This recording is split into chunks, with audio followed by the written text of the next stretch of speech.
Hi hello ಸ್ನೇಹಿತರೆ, ನಿಮ್ಮೆಲ್ಲರಿಗೂ ಇವತ್ತಿನ ಸಂಚಿಕೆಯನ್ನು ಹೇಳಲು ನಾನು ತುಂಬ ಸಂತೋಷದಿಂದ ಹಾಗೂ ಕಾತರದಿಂದ ಕಾಯುತ್ತಿದ್ದೇನೆ. ನೀವು ಕೂಡ ಇಂದಿನ ಕಥೆಯನ್ನು ಕೇಳಲು ಆಸಕ್ತಿ ಹೊಂದಿದ್ದರೆ ವಿಡಿಯೋ ಇಷ್ಟವಾದ ಕ್ಷಣವೇ ಒಂದು ಲೈಕ್ ಮಾಡಿರಿ. ಮತ್ತಷ್ಟು ಸುಂದರ ಸಂಚಿಕೆಗಳನ್ನು ನಿರಂತರವಾಗಿ ಪಡೆಯಲು ದಯವಿಟ್ಟು ನಮ್ಮ ಚಾನಲನ್ನು ಸಬ್ಸ್ಕ್ರೈಬ್ ಮಾಡಿ. ಸಾಹೇಬ್ರೆ, ಏನು ಮಾಡ್ತಿದ್ದೀರಾ ನೀವು? ಮೊದಲು ನಿಮ್ಮ ಕೈ ಇಳಿಸಿ. ಆಗ ಅಜಿತ್, ನಾನೀಗ ಕೈ ಇಳಿಸ್ಬೇಕು ಅಂದರೆ ನೀನು ನಾರ್ಮಲ್ ಆಗಬೇಕು ಅಷ್ಟೇ. ಆಯಿತು ಸಾಹೇಬ್ರೆ, ಆದರೆ ಒಂದು ಕಂಡೀಷನ್. ನೋಡಿ ಸಾಹೇಬ್ರೆ, ಈಗಲೇ ಹೇಳ್ತಾ ಇದ್ದೀನಿ, ನೀವು ಕೋಪ ಮಾಡ್ಕೋಬಾರ್ದು. ಇನ್ನು ಮುಂದೆ ನೀವು ವಂಶಿಯವರ ಮುಂದೆ ವಂಶಿಯವರ ವಿಚಾರಕ್ಕೆ ನೀವು ಓವರ್ ಆಗಿ ರಿಯಾಕ್ಟ್ ಮಾಡಬಾರ್ದು.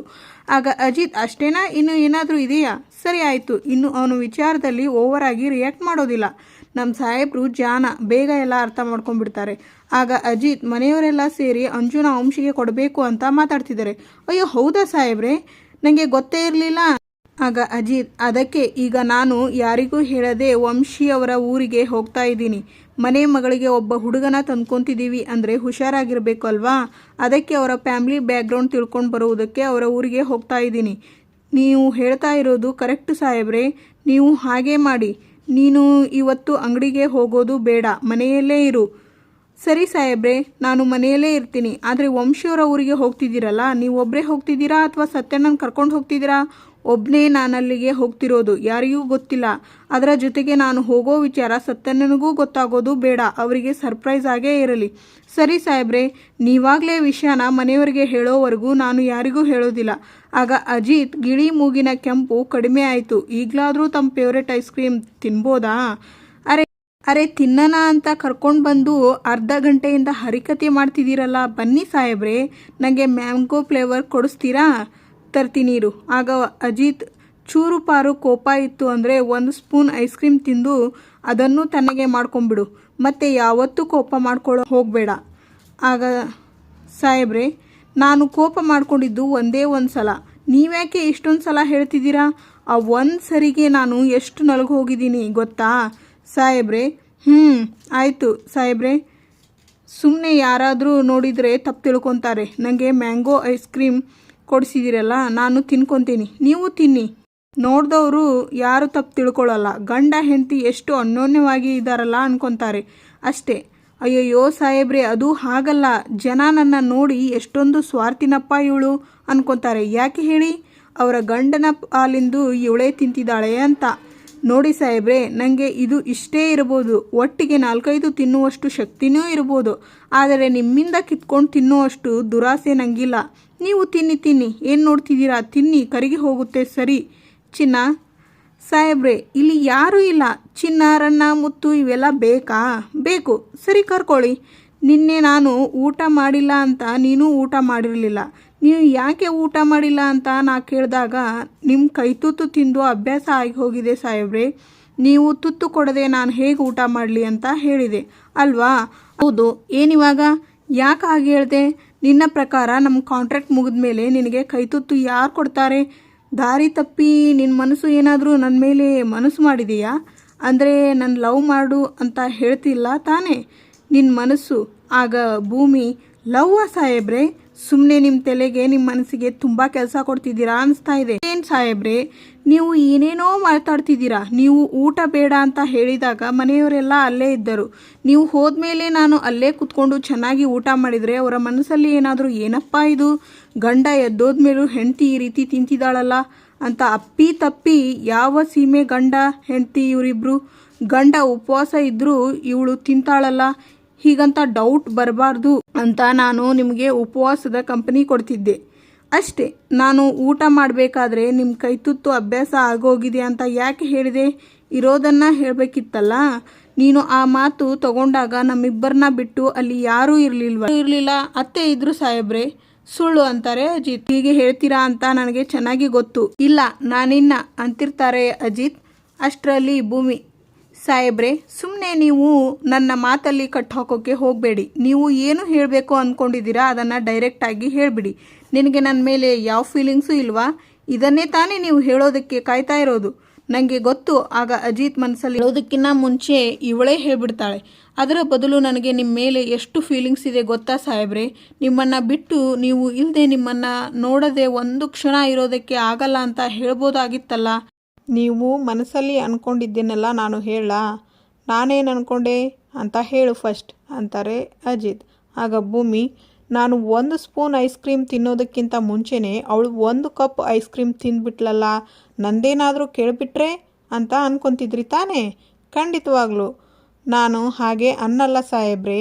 ನನ್ನ ಐಸ್ ಕ್ರೀಮ್ ಖಾಲಿ ಆಗೋಯ್ತು, ಮತ್ತೆ ಒಂದು ಐಸ್ ಕ್ರೀಮ್ ತೊಗೊಂಡು ಬರ್ತೀನಿ ಅಂತ ಮತ್ತೊಂದು ಐಸ್ ಕ್ರೀಮ್ ತೊಗೊಂಬಂದು ಭೂಮಿನೂ ಅಜಿತ್ಗೆ ಐಸ್ ಕ್ರೀಮ್ ತಿನ್ನಿಸುತ್ತಾರೆ. ನಾನು ಯಾರ ಸಾಲನೂ ಇಟ್ಕೊಳ್ಳೋದಿಲ್ಲ, ನಾನು ಗೊತ್ತಲ್ಲ ಸಾಹೇಬ್ರೆ, ಲೆಕ್ಕದಲ್ಲಿ ಪಕ್ಕ. ತಿನ್ನಿ. ಸರಿ, ನಾನು ಆಗಲೇ ಹೇಳಿದ್ದು ನೆನಪಿದೆಯಲ್ಲ, ನಾನು ವಂಶಿ ಊರಿಗೆ ಹೋಗ್ತಿರೋದು ಯಾರಿಗೂ ಗೊತ್ತಾಗಬಾರ್ದು ಅಂತಾರೆ ಅಜಿತ್. ಗೊತ್ತು ಬಿಡಿ ಸಾಹೇಬ್ರೆ, ಅದಕ್ಕೆ ತಾನೇ ನನ್ನ ಇಲ್ಲಿಗೆ ಕರ್ಕೊಂಬಂದು ಐಸ್ ಕ್ರೀಮ್ ಕೊಡಿಸಿದ್ದು. ಅಲ್ಲ, ನನ್ನ ಕೋಪ ಕಡಿಮೆ ಆಗೋದಕ್ಕೆ. ಅಪೇಕ್ಷಾ ಅತ್ತೆ ಅಂತ ಕರೆಯುತ್ತಾ ದೇವಯಾನಿ ರೂಮಿಗೆ ಬರ್ತಾರೆ. ಏನು ಅಪೇಕ್ಷಾ, ಏನಾಯಿತು? ತಲೆ ನೋಯ್ತಿದೆಯಾ? ಏನಿಲ್ಲಮ್ಮ, ನೀನು ಮನೆಗೆ ಹೋಗಿರ್ತೀಯಾ ಅಂದ್ಕೊಂಡಿದ್ದೆ. ಸದ್ಯ ನೀನು ಹೋಗೋದು ಕ್ಯಾನ್ಸಲ್ ಆಯ್ತಲ್ಲ, ಬಿಡು.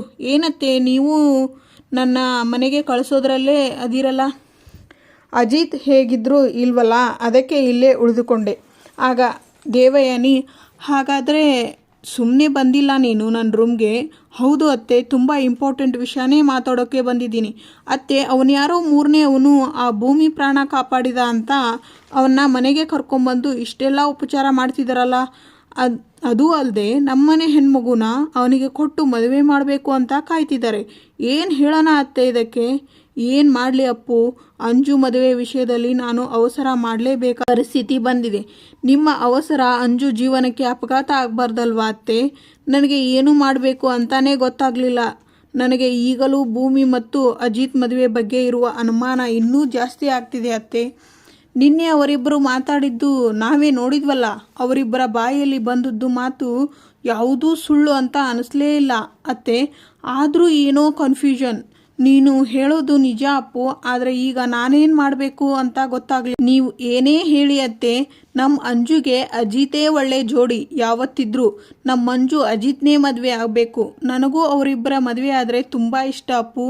ಆದರೆ ದುರಾದೃಷ್ಟ ನೋಡು, ಮನೆಯವರೇ ಅವಳನ್ನ ದೂರ ಮಾಡಿಬಿಟ್ರು. ಅದೂ ಸರಿಯತ್ತೆ. ಇವಾಗ ಏನು ಪ್ಲ್ಯಾನ್ ಮಾಡ್ಕೊಂಡಿದ್ದೀರಾ? ನನಗಿಂತ ಚೆನ್ನಾಗಿ ಮನೆಯವರೇ ತುಂಬ ಚೆನ್ನಾಗಿ ಪ್ಲ್ಯಾನ್ ಮಾಡ್ತಿದ್ರಲ್ಲ ಅಪ್ಪು. ಅಜ್ಜಿ ಹೇಳಿದ ಮಾತಿಗೆ ಎದುರು ಮಾತಾಡೋ ಹಾಗಿಲ್ವಲ್ಲ, ಅದಕ್ಕೆ ಸುಮ್ಮನೆ ಇದ್ದೇನೆ. ಸರಿ ಅತ್ತೆ, ಈಗ ವಂಶಿ ಬಗ್ಗೆ ನಿಮ್ಮ ಫೈನಲ್ ಡಿಸಿಷನ್ ಏನು? ನಾನೇನು ಅವನ್ನ ಅಳಿಯ ಅಂತ ಒಪ್ಕೊಂಡಿಲ್ಲ ಕಣೆ. ನನಗೆ ಅಂಜು ಈ ಮನೆಗೆ ಬರಬೇಕು, ಅದೊಂದೇ ಮುಖ್ಯ. ಹಾಗೆ ನೋಡೋದಾದರೆ ವಂಶಿನೂ ಒಳ್ಳೆ ಹುಡುಗನೇ, ಅವನನ್ನ ಮಗನ ಥರ ನೋಡಬಹುದು ಹೊರತು ಮಗಳನ್ನೇ ಅವನಿಗೆ ಕೊಡೋಕೆ ಆಗಲ್ಲ. ಅದೂ ಅಲ್ಲದೆ ಅಂಜು ಮನಸ್ಸಿನಲ್ಲಿ ಈಗಲೂ ಅಜಿತೇ ಇದ್ದಾನೆ. ಹಾಗಾಗಿ ಅಂಜು ಇಷ್ಟಪಟ್ಟಿರೋದನ್ನು ಕೊಡೋದು ನನ್ನ ಜವಾಬ್ದಾರಿ. ಹಾಗೆ ನನ್ನ ಮನಸ್ಸಲ್ಲಿ ಇರೋದು ಈ ಇಡೀ ದೇವರ ಸನ್ನಿಧಿ ಮನೆತನದ ಸಮಸ್ತ ಆಸ್ತಿ. ಸೊ ಜಾಸ್ತಿ ಟೆನ್ಷನ್ ಮಾಡ್ಕೊಳ್ಳೋ ಅಗತ್ಯ ಇಲ್ಲ ಅಪ್ಪು.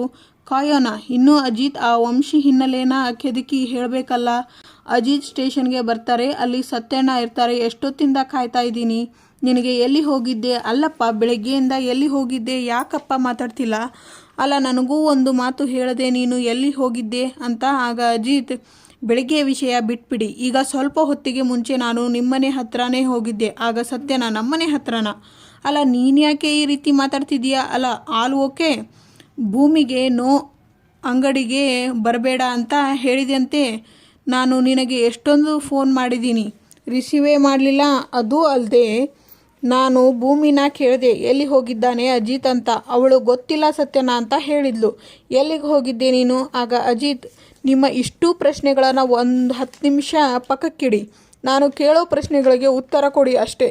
ಯಾಕೆ ಸತ್ಯನ ಮಾತೇ ಬರ್ತಿಲ್ವಾ? ನಿಮಗೆ ಗೊತ್ತಿದೆಯಾ, ರಾಣಾ ಮಗಳು ಸಾಕ್ಷಿ ಜೊತೆ ನಿಮ್ಮ ಫ್ರೆಂಡ್ಶಿಪ್ ಇತ್ತು. ನಮ್ಮಿಬ್ಬರ ಫ್ರೆಂಡ್ಶಿಪ್ ಎನ್ಕ್ಯಾಶ್ ಮಾಡಿಕೊಂಡು ವಟಾರದವರ ಕೇಸಲ್ಲಿ ನಾನೇನು ಇನ್ವೆಸ್ಟಿಗೇಷನ್ ಮಾಡ್ತಿದ್ದೀನಿ, ಯಾವ್ಯಾವ ಎವಿಡೆನ್ಸ್ ಕಲೆಕ್ಟ್ ಮಾಡಿದ್ದೀನಿ ಅಂತ ನಿಮ್ಮ ಮೂಲಕ ತಿಳ್ಕೊಂಡು ರಾಣನ ಪ್ರತಿ ಸಲ ಅರೆಸ್ಟ್ ಮಾಡೋಕ್ಕೆ ಹೋದಾಗಲೂ ನನ್ನ ನೆಕ್ಸ್ಟ್ ಮುಂಚೆನೇ ತಿಳ್ಕೊಂಡು ರಾಣನ ಸೇವ್ ಮಾಡಿಕೊಂಡು ಹೋದ್ಲು. ಕೊನೆಗೂ ರಾಣಾ ಅರೆಸ್ಟ್ ಆದ. ನಿಮ್ಮ ಮತ್ತು ಸಾಕ್ಷಿ ವಿಚಾರ ನನ್ನ ಹತ್ತಿರ ಕಂಪ್ಲೀಟ್ ಮುಚ್ಚಿಟ್ಟಿದ್ರಿ. ಇದೆಲ್ಲ ಗೊತ್ತಾದ ಮೇಲೆ ನೀವೊಂದು ಮಾತು ಹೇಳಿದ್ರಿ ನನ್ನ ಹತ್ರ, ನೀವು ಯಾವುದೇ ಕಾರಣಕ್ಕೂ ಯಾವ ವಿಚಾರನೂ ಮುಚ್ಚಿಡಲ್ಲ ಅಂತ. ಮತ್ತೆ ಈಗ ಅದೇ ತಪ್ಪು ಯಾಕೆ ಮಾಡಿದ್ರಿ? ವಂಶಿ ನಿಮ್ಮ ದೂರದ ಸಂಬಂಧಿ ಅಂತ ಗೊತ್ತಿದ್ರು ನಮ್ಮ ಮುಂದೆ ಅವನು ಯಾರು ಅನ್ನೋ ಥರ ಗೊತ್ತಿಲ್ಲದೇ ಇದ್ರಲ್ಲ. ಅವನು ನಮ್ಮನೆಗೆ ಬಂದಿದ್ದ ದಿನಾನೇ ಬೆಳಗ್ಗೆ ನೀವು ಅವನ್ನ ಊರಿಂದ ಕರ್ಕೊಂಡು ಬಂದಿದ್ರಲ್ಲ ಅಲ್ವಾ? ಅವನು ಊರಿಂದ ಹೊರಡೋದಕ್ಕಿಂತ ಮುಂಚೆ ಅವನು ಫ್ಯಾಮ್ಲಿ ಜೊತೆ ತೆಗೆಸಿಕೊಂಡಿರುವ ಫೋಟೋ ಈಗ ನಿಮ್ಮ ಕೈಲಿರೋದು. ಆ ಫೋಟೋಲಿ ನೀವು ಇದ್ದೀರಾ, ಸ್ವಲ್ಪ ನೋಡಿ ಕರೆಕ್ಟಾಗಿ. ಯಾಕೆ ಹೀಗೆ ಮಾಡಿದ್ರಿ ಸತ್ಯನ? ನಾನು ನಿಮ್ಮನ್ನು ಎಷ್ಟು ನಂಬಿದ್ದೆ ಗೊತ್ತಾ? ಆಗ ಸತ್ಯನ, ನಿನ್ನ ವಿಷಯದಲ್ಲಿ ಒಂದು ಸಣ್ಣ ತಪ್ಪು ಮಾಡಿದೆ, ಸುಳ್ಳು ಹೇಳಿದೆ ನಿಜ, ಇದು ನನ್ನ ಸ್ವಾರ್ಥ ಅನ್ಕೋ, ಆದರೆ ಇದರ ಹಿಂದಿನ ಉದ್ದೇಶ ಕೆಟ್ಟದಾಗಿಲ್ಲ ಕಣೋ. ಇದರಲ್ಲಿ ಯಾವ ಒಳ್ಳೆ ಉದ್ದೇಶನೂ ನನಗೆ ಕಾಣಿಸ್ತಿಲ್ಲ ಸತ್ಯನ. ಪ್ಲೀಸ್ ಹಾಗೆಲ್ಲ ಮಾತಾಡಬೇಡ ಕಣೋ. ಇರೋ ವಿಷಯನ ಹೇಳಿಬಿಡ್ತೀನಿ. ಬೇಡ ಸತ್ಯನ, ಮತ್ತೆ ಮತ್ತೆ ಸುಳ್ಳು ಹೇಳಬೇಡಿ, ನನಗೆ ಅದನ್ನು ತಡ್ಕೊಳ್ಳೋ ಶಕ್ತಿ ಇಲ್ಲ. ಅಜಿತ್, ನಂಗೊಂಚೂರು ಮಾತಾಡೋಕ್ಕೆ ಅವಕಾಶ ಕೊಟ್ಟರೆ ನಾನು ಏನಾದರೂ ಹೇಳ್ಬೋದು ತಾನೇ? ನೀನು ನಿನ್ನ ಪ್ರೀತಿನ ಭೂಮಿ ಹತ್ರ ಹೇಳ್ಕೊಳ್ಳೋಕ್ಕೆ ಎಷ್ಟೊಂದು ಒದ್ದಾಡ್ತಿದ್ದೆ, ಅದನ್ನು ನನಗೆ ನೋಡೋಕ್ಕೆ ಆಗ್ತಿರ್ಲಿಲ್ಲ. ಆದರೆ ಅವಳು ದಡ್ಡಿ. ನೀನು ಎಷ್ಟೇ ಪ್ರೀತಿಯಿಂದ ಮಾತನಾಡಿದ್ರು, ಪ್ರೀತಿನ ಎಕ್ಸ್ಪ್ರೆಸ್ ಮಾಡಿದರೂ ಅದು ಅವಳಿಗೆ ಅರ್ಥನೇ ಮಾಡ್ಕೊಳ್ಳೋಕ್ಕಾಗಲಿಲ್ಲ. ಮಾತೆತ್ತಿದ್ರೆ ಒಪ್ಪಂದ ಸಾಹೇಬ್ರೆ, ಇದನ್ನೆಲ್ಲ ಮಾತಾಡಬೇಡಿ, ಇದು ಪ್ರೀತಿ ಆಟ ಎಲ್ಲ ಆಡಬೇಡಿ ಅಂತ ನಿನಗೆ ವಾಪಸ್ ಏನೇನೋ ಅಂತಿದ್ಲು. ಇದನ್ನೆಲ್ಲ ನನಗೆ ನೋಡೋಕೆ ಆಗದೆ ಈ ಥರ ಎಲ್ಲ ಮಾಡಿಬಿಟ್ಟೆ ಕಣೋ. ಆಗ ಅಜಿತ್, ನನ್ನ ಪ್ರೀತಿ ಹೊರಗೆ ಬರಲಿ ಅಂತ ನನ್ನ ಹೆಂಡತಿ ಹಿಂದೆ ಯಾರನ್ನೋ ಬಿಟ್ಟಿದ್ದೀರಾ? ಹಾಗೆಲ್ಲ ಏನೂ ಇಲ್ಲ ಕಣೋ. ಭೂಮಿ ಮೇಲೆ ನಿನಗೆ ಜಲಸ್ ಹುಟ್ಲಿ ಸತ್ಯನ, ಸಾಕು ಸತ್ಯನ. ಭೂಮಿ ಮೇಲೆ ನನಗೆ ಆಲ್ರೆಡಿ ಪ್ರೀತಿ ಇದೆ. ಲವ್ ಆಗಬೇಕಾಗಿರೋದು ಭೂಮಿಗೆ, ನನಗಲ್ಲ ಸತ್ಯನ. ನಿಮಗೆ ಯಾಕೆ ಇದೆಲ್ಲ ಅರ್ಥ ಆಗ್ತಿಲ್ಲ? ನನಗೆ ಒಂದೇ ಒಂದು ಚೂರು ಅರ್ಥ ಆಗ್ತಿಲ್ಲ. ಅಲ್ಲ ಸತ್ಯನ, ನೀವು ಈಗ ಮಾತಾಡ್ತಿರೋದು ನನಗೆ ಸಹಾಯ ಆಗ್ತಿದೆ ಅನ್ಕೊತಿದ್ದೀರೇನೋ? ಇಲ್ಲ, ಒಂದೇ 1% ನನ್ನ ಕಡೆ ಸಹಾಯ ಆಗ್ತಿಲ್ಲ. ತುಂಬ ನಂಬಿದ್ದೆ ಸತ್ಯನ. ಅದಕ್ಕೆ ನನ್ನ ನೋವು, ನನ್ನ ಸಂತೋಷ ಎಲ್ಲನೂ ನಿಮ್ಮ ಹತ್ರ ಬಂದು ಹೇಳ್ಕೊತಿದ್ದೆ. ಎಲ್ಲ ಗೊತ್ತಿರೋ ನೀವೇ ಹೀಗೆ ಮಾಡಿದ್ರಲ್ಲ, ನಾನು ಯಾರನ್ನ ನಂಬಬೇಕು ಸತ್ಯನ? ಇನ್ಯಾರನ್ನ ನಂಬಬೇಕು ಲೈಫಲ್ಲಿ ನಾನು? ನನ್ನ ಹೆಂಡತಿ ಹಿಂದೆ ಯಾರೋ ಬಿದ್ದಿದ್ದಾನೆ. ನನ್ನ ಹೆಂಡತಿಗೆ ಇಷ್ಟ ಆಗ್ತಿರೋ ಕೆಲಸಗಳನ್ನೆಲ್ಲ ಮಾಡ್ತಾ ದಿನದಿಂದ ದಿನಕ್ಕೆ ನನ್ನ ಹೆಂಡತಿಗೆ ಹತ್ತಿರ ಆಗ್ತಿದ್ದಾನೆ. ಅವಳ ಬಾಯಲ್ಲಿ ಪ್ರತಿ ಸಲನೂ ವಂಶಿ ಅನ್ನೋದನ್ನು ಕೇಳಿಸಿಕೊಂಡು ಎಲ್ಲಿ ಭೂಮಿಗೆ ವಂಶಿ ಮೇಲೆ ಲವ್ ಆಗಿಬಿಡುತ್ತೋ ಅಂತ ವಂಶಿ ಬಂದಾಗಿನಿಂದ ಇಲ್ಲಿವರೆಗೂ ನೆಮ್ಮದಿಯಿಂದ ನಿದ್ದೆ ಇಲ್ಲದೆ ಒದ್ದಾಡಿದ್ದೀನಿ ಸತ್ಯನ. ದೊಡ್ಡ ಅಚ್ಚರ ಏನು ಅಂತ ಹೇಳಿದರೆ, ಇದೆಲ್ಲನೂ ನಿಮಗೆ ಗೊತ್ತಿದ್ದೂ ಹೀಗೆಲ್ಲ ಮಾಡಿದ್ರಿ. ದಯವಿಟ್ಟು ನನ್ನ ಕ್ಷಮಿಸು ಅಜಿತಾ.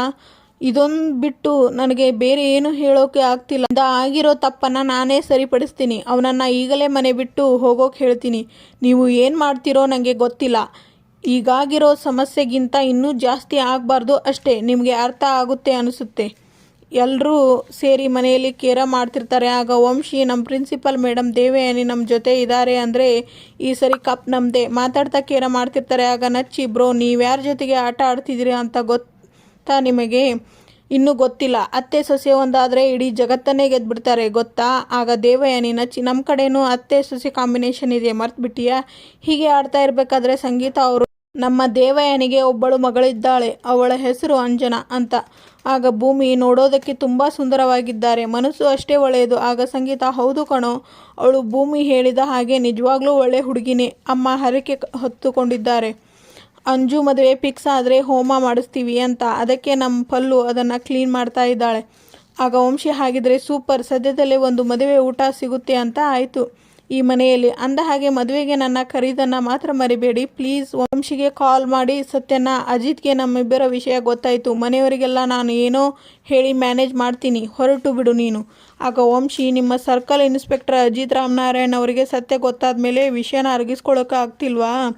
ಅಲ್ಲ ಸತ್ಯನ, ಈ ವಂಶಿ ಅಂದರೆ ಏನು ಆಟ ಆಡೋ ಗೊಂಬೆ ಅಂದ್ಕೊಂಡಿದ್ದೀರಾ? ಆಗ ಅಜಿತ್ ಬಂದು, ಈ ಗೊಂಬೆ ಗೂಬೆ ಆಟಗಳನ್ನೆಲ್ಲ ನನ್ನ ಹತ್ರ ಬೇಡ ಅಂತ ಹೇಳಿ ನಿಮ್ಮ ಫ್ರೆಂಡ್ಗೆ ಅರ್ಥ ಮಾಡಿಸಿ, ಇಲ್ಲ ಅಂದರೆ ಪರಿಣಾಮಗಳು ನೆಟ್ಟಗಿರಲ್ಲ.